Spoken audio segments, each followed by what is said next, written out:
ஒரு தொழில் பண்ணுறோம். அந்த தொழிலில் வந்து மனசு வந்து தெளிவாக இருந்து தான் தொழில் பண்ண முடியும். ஆனால் ஆரம்பத்தில் பாருங்கள், தொழிலில் எல்லாமே சந்தோஷமாக இருக்கும், நம்ம செய்யறதுக்கு இன்ட்ரெஸ்ட்டாக இருக்கும், நம்ம பண்ணுறது சரியாக இருக்கும்.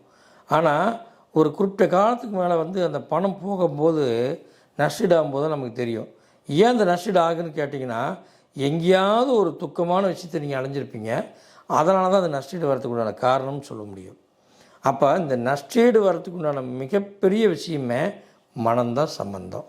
அந்த மன சம்பந்தமான விஷயங்களை முதல்ல நீங்கள் தெளிவுபடுத்திட்டாவே உங்கள் வாழ்க்கையில் நீங்கள் செய்கிற தொழில் சிறப்பாக வளரும்.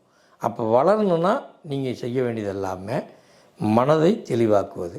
அப்போ இந்த மனதும் ஆன்மாவும் ஒன்றா இணைஞ்சு மிகப்பெரிய மாற்றத்தை அடையணும்னு நீங்கள் நினச்சிங்கன்னா கட்டாயமாக செய்ய வேண்டியது கிரியா யோகம். இந்த கிரியா யோகங்கிறது யாருங்க அப்படின்னு கேட்டால் மகாதர் பாபாஜிது. இதை கற்றுக்கிட்டு உங்களுடைய வாழ்க்கையில் மிகப்பெரிய மாற்றத்தை அடைங்க. நன்றி, வணக்கம். ஸ்ரீ கந்தகுரு ஃபவுண்டேஷன் நடத்தும் மகா அவதார் பாபாஜியின் கிரியா யோகம் பயிற்சி வருகின்ற செப்டம்பர் 7 அன்று மதுரையிலும், செப்டம்பர் 14 அன்று சென்னையிலும் நடைபெறுகிறது. கலந்து கொள்ள விருப்பம் உள்ளவர்கள் 9842023346 என்ற எண்ணிற்கு தொடர்பு கொண்டு முன்பதிவு செய்து கொள்ளவும்.